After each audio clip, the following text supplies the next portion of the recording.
तो कैसे हैं आप लोग? आई होप अच्छा होंगे। स्वागत करते हैं फार्मेसी स्टडी में। तो गाइज़ मेरा नाम है अश्विनी शर्मा और आप लोगों के बीच लेकर आया हूँ बी फार्मा सेकेंड सेमेस्टर जो गैस पेपर है पैथोफिजियोलॉजी का।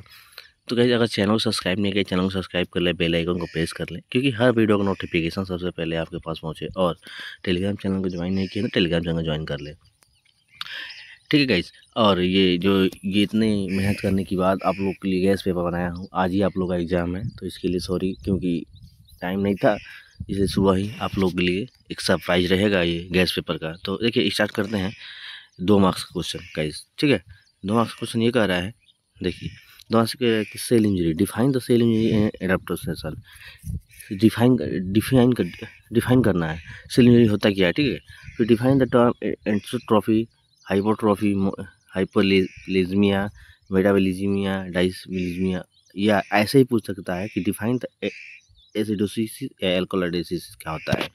गाइस देखिए डिफाइन करने का डिफाइन द टर्म लिखा है, ऐसे भी पूछ सकता है डिफाइन द टर्म एट्रोफी, या डिफाइन द हाइपोट्रोफी, या डिफाइन द डायस्प्लेसिया, ऐसे भी करके पूछ सकता है। तो आप लोग तैयार कर लीजिएगा, ठीक है गाइस, ठीक है। फिर देखिए दूसरा दे रहा है, define the angina pectoris and myocardial infection. Angina pectoris और माइकोर्डियल इन्फेक्शन वो हार्ट से रिलेटेड है, जो CHF होता है, तो उसमें आप लोगों को देखना पड़ेगा, ठीक है। देखिए ये है, देखिए ये कह रहा है COPD यानी कि conjunctive heart failure with symptoms क्या है, ठीक है गाइस। तो आप लोग इसे तैयार करके रहना है। फिर दूसरा कह रहा है, define the metabolites anaemia, thalassaemia and haemophilia, ठीक है। तो अच्छे से तैयारी करके जाना है आप लोग को। 2 मार्क्स क्वेश्चन इतना अच्छा से बता रहे हैं आप लोग के लिए।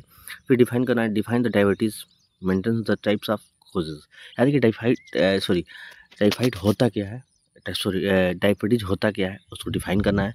उसके डायबिटीज़ के कितने टाइप्स होते हैं उसको आप लोग को बताना है, ठीक है। और उसका क्या क्या कोजे हो सकता है, ठीक है।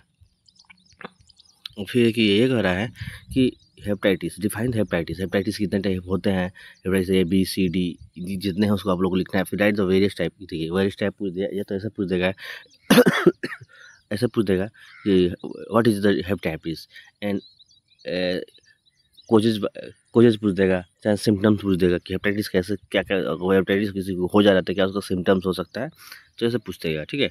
और फिर पूछ देगा गाउट, डिफाइन द गाउट क्या होता है, ठीक है। Define the gout and the rheumatoid arthritis, mention of the causes, यानी कि गाउट बायोकेमिस्ट्री में आप लोग पढ़े होंगे गाउट के बारे में, जो गठिया के हम लोग जानते हैं उसको बोलते हैं गाउट, ठीक है गाइस। फिर देखिए ये कह रहा है, नेक्स्ट क्वेश्चन ये कह रहा है कि right the symptoms cosy of typhoid. Typhoid क्या होता है उसका सिम्टम्स बताना है, उसका कोजेज बताना है, ठीक है। फिर नेक्स्ट क्वेश्चन है, define the eosinophilia and the causative agent of the leprosy और इस्नोफिलियास के बारे में आप लोग को डिफाइन करना है और उसका कैजिटिव एजेंट बताना है, ठीक है। और फिर देख रहे हैं सेक्शन बी ये कह रहा है, सेक्शन बी कह रहा है कि ये 2 मार्क्स का क्वेश्चन है सेक्शन बी में। तो सेक्शन बी में क्वेश्चन टू देखिए सेक्शन बी में हमने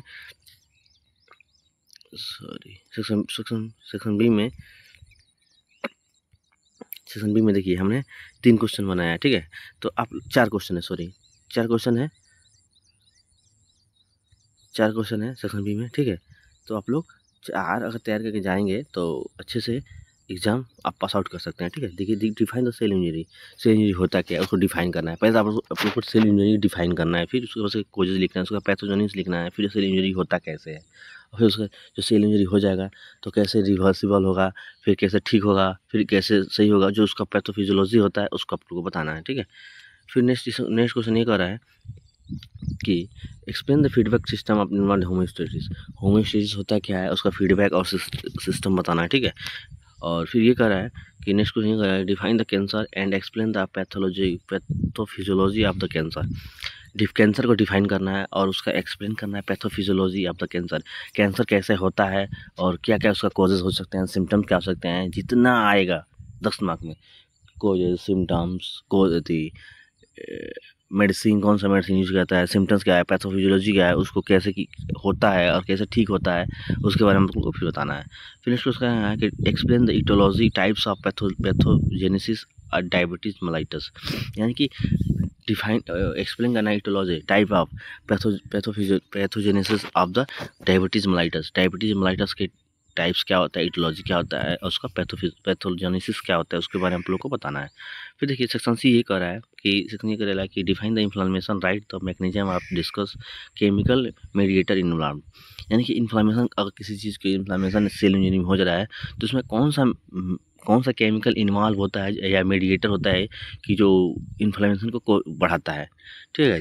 और फिर देखिए ये नेक्स्ट क्वेश्चन ये कर रहा है कि define the hypertension, explain the pathophysiology of the hypertension. Hypertension क्या होता है उसको एक्सप्लेन करना है, उसका पैथोफिजियोलॉजी कैसे होता है हाइपरटेंशन, या कैसे फिर नॉर्मल होगा उसको आप लोग को बताना है, ठीक है।